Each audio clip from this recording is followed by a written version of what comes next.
47 में तो सावरकर के जो लोग थे गॉडसे के, उन्होंने कहा कि ये देश कैसे चलेगा, ये देश चलेगा ओम नमः शिवाय से, ये देश चलेगा ओम भूर्भुवस्सुवः तत्सवितुर्वरेण्यम से।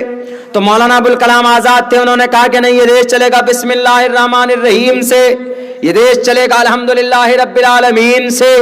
सिख भाई वही थे, तो सिख भाई ने भी कहा कि नहीं, ये देश चलेगा एक ओंकारा सतनाम करता बिरुत नरवू नरवीर काल मूरत अजवनी से भुंगुर प्रसादी। अब क्रिश्चियन जो बैठा हुआ था उसने भी कहा नहीं, ये देश चलेगा there is non God but one God and Mohammed is last messenger of one God. झगड़ा हो गया। अब देश कैसे चले? उधर ओम नमः शिवाय वाले आ गए, उधर बिस्मिल्लाह वाले आ गए, उधर चर्च वाले आ गए, उधर गुरुद्वारे वाले आ गए। अब चले तो कैसे चले? अब एक ऐसे कानून की जरूरत थी जो सबकी बात को रखते हो। तो 7 लोगों की एक टीम बनी, 7 लोगों की एक टीम बनी 1947 को, जब ये देश आजाद हो गया था। तो टीम बनने के बाद तकरीबन 3 साल में उस टीम ने एक कानून की किताब लिखी। 3 साल 47 में देश आजाद हुआ, 47 के बाद ऐसे ही ये देश चलता रहा। उसके बाद जब कानून तैयार हो गया, उस कानून को लिखने वाले 7 लोग थे। 7 लोगों में 5 लोग भी आता, 7 लोग भी आता। उस कानून की किताब को लिखने में जो बड़े थे, सबसे बड़े, जो ज्यादा विद्वान थे, वो कौन थे? डॉक्टर भीमराव अंबेडकर साहब। जो कौन थे? एक चमार थे, दलित, जिनको ब्राह्मण लोग क्या कहते हैं कि शूद्रो ब्रह्मणतामिति ब्रह्मण चेति, ये शूद्र हैं, इनके हाथ को मत पकड़ो, हाथ को पकड़ोगे तो आपके हाथ नापाक हो जाएंगे, यही कहते हैं। जब आप शूद्र के हाथ पकड़ने से हाथ नापाक हो जाता है, तो संविधान को लिखा कौन? डॉक्टर भीमराव अंबेडकर लिखा। तो इसका मतलब संविधान नापाक है। उस संविधान को तो आप भी मानते हो। ये अलग कॉन्सेप्ट है, एक अलग बात है। वेदों के अंदर कहीं पर भी किसी इंसान को नापाक नहीं कहा गया, कहीं पर भी नहीं कहा गया। वेदों के अंदर, शास्त्रों के अंदर किसी इंसान को नापाक नहीं कहा गया। हाँ, बड़ा छोटा कहा गया है कि ये बड़ा, ये छोटा, मतलब ये बड़ा कबीला वाला, ये छोटा कबीला वाला कहा गया। आपके यहां भी कोई अंसारी है, कोई कुरैशी है, कोई चौधरी है, कोई शेख है, कोई सिद्दीकी है, ये हो सकता है। बट ऐसा नहीं जो शेख होगा तो वो पाक होगा और जो जुलाहा होगा तो नापाक होगा। No, not allowed to say anything in like that.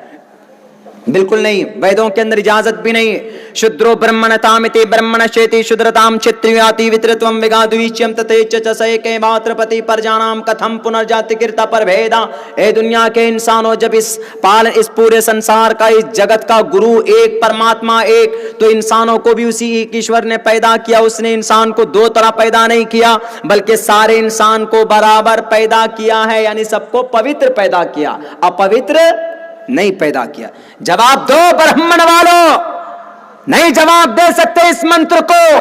क्यों? क्योंकि इस मंत्र का एक्सप्लेन सही यही है कि हर इंसान इस धरती पर पाक है, पवित्र है, नापाक बिल्कुल नहीं। उसके बाद देखिए, चलिए खैर, जब वो संविधान लिखा गया तो संविधान कितना खूबसूरत लिखा गया। उस संविधान के लिए अंदर लिखा सबसे पहले लाइन में, we the people of India, हम भारत के नागरिक हैं। अब मौलाना अबुल कलाम आजाद भी और वीर सावरकर भी, गॉडसे के जो मानने वाले थे, गॉडसे के मानने वाले भी, और क्रिश्चियन के मानने वाले भी, और सिखों के मानने वाले भी, जैनी के मानने वाले भी, सबने सोचा यार ऐसा लफ्ज आ गया जो सबको बराबर सराबर ले लिया। वी द पीपल, हम में सब आ गया। सावरकर भी आ गए, मौलाना भी आ गए, गांधी जी भी आ गए, सब आ गए। We the people of India, हम सब इस देश के नागरिक हैं। 26 जनवरी हम लोग मनाते हैं, क्यों? उस दिन इस देश का कानून नाफिज किया गया, संविधान बना, और इस संविधान ने सबको बराबरी का हक दिया है, सबको।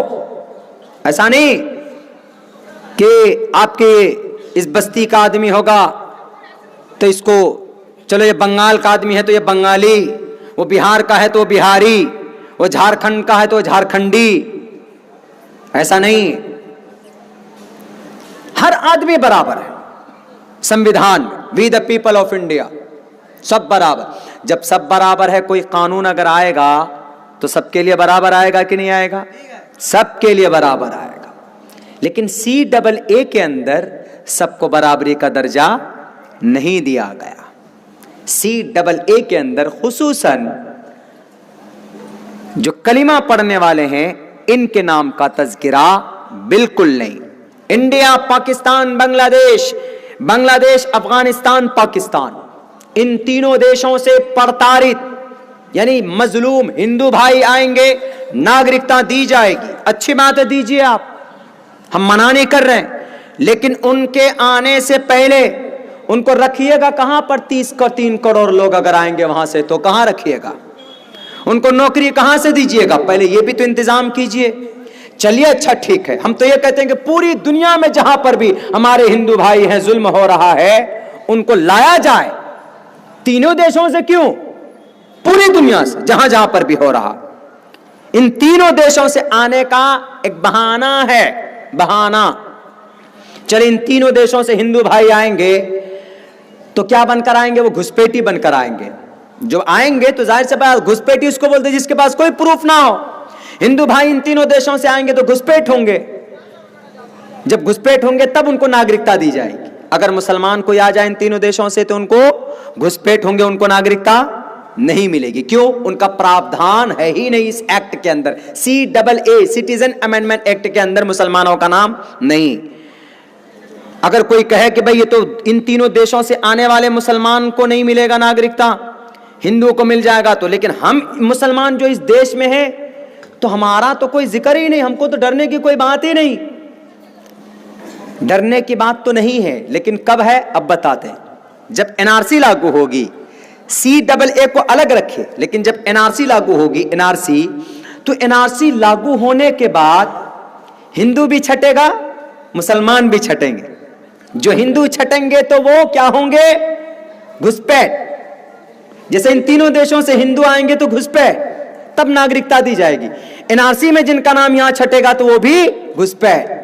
लेकिन उनको चिंता नहीं होगी। क्यों? क्योंकि जिनका नाम छटेगा NRC में उन्हीं को नागरिकता देने के लिए, उनको नागरिकता देने के लिए CAA है, उनको मिल जाएगा। CAA से रह जाएंगे मुसलमान जिनका नाम छटेगा। अब वो कहां जाएंगे? वो भी कहेंगे कि हमको CAA के तहत नागरिकता दीजिए। वो कहेंगे कि भाई इस CAA के अंदर मुसलमानों का जिक्र नहीं है, तुमको तो नागरिकता मिलेगी नहीं, इसलिए कि CAA में मुसलमानों का नाम ही नहीं है। यह कानून बना हिंदू के लिए, हिंदू को नागरिकता दी जाएगी। मेरे भाइयों, फिर क्या होगा? आप या तो डिटेंशन कैंप में जाएंगे, या तो फिर आपको नागरिकता साबित करने में कई 100 साल लग जाएंगे, या तो फिर दूसरे नंबर पर आपको क्या कहा जाएगा? अपना नाम बदल लो, कलमे के बजाय कम्म ब्रह्म द्वितीयो नास्ते नहना नास्ते पढ़ लो, ओम नमो भगवते वासुदेवाय विश्वेश्वरा पढ़ लो, गणेश जी को अपना परमात्मा मान लो, सर पे टोपी की जगह यहां माथे पे तिलक लगा लो, नमाज के निशान की जगह यहां पर 3 तस्वीरें और 3 लकीर खींच लो। ये कहां जाएगा? आप डिटेंशन कैंप में जाने से बचने के लिए कई लाख मुसलमान एक झटके में अपना नाम बदलकर हिंदू धर्म के अंदर परिवर्तन हो जाएंगे। ये असल मकसद।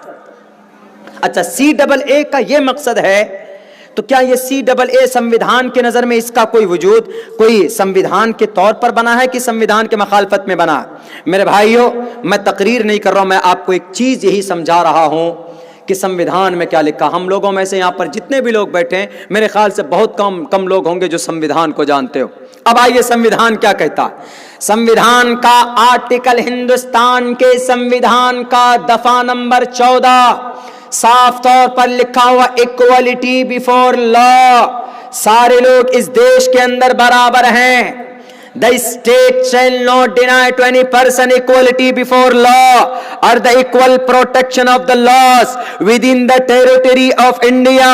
हिंदुस्तान के किसी भी इलाके का कोई हिंदुस्तानी हो, वो बराबर है हिंदुस्तान की नजर में। अगर कोई पीएम है, अगर कोई सीएम है, अगर बंगाल का चाहे वो टीएमसी का पीसीएम हो, चाहे वो किसी और पार्टी का सीएम हो, या बंगाल का कोई एमपी हो या एमएलए हो, अगर हिंदुस्तान का कोई प्रधानमंत्री है, गुजरात का, गांधीनगर का, अहमदाबाद का, और आपके इस बस्ती का कोई रक्षा चलाने वाला 500 रुपए मजदूरी कमाने वाला है, क्या वो पीएम का मकाम और इस मजदूरी करने वाले मजदूर का मकाम एक ही है? दुनिया की नजर में तो आप ये कहोगे कि कैसे हो सकता है, वो तो 3 लाख रुपए का पेन इस्तेमाल करते हैं, 10 लाख रुपए का वो सूट इस्तेमाल करते हैं, और ये 500 रुपए सिर्फ महीने में दिन के अंदर कमाता है। कैसे मकाम बराबर हो जाएगा?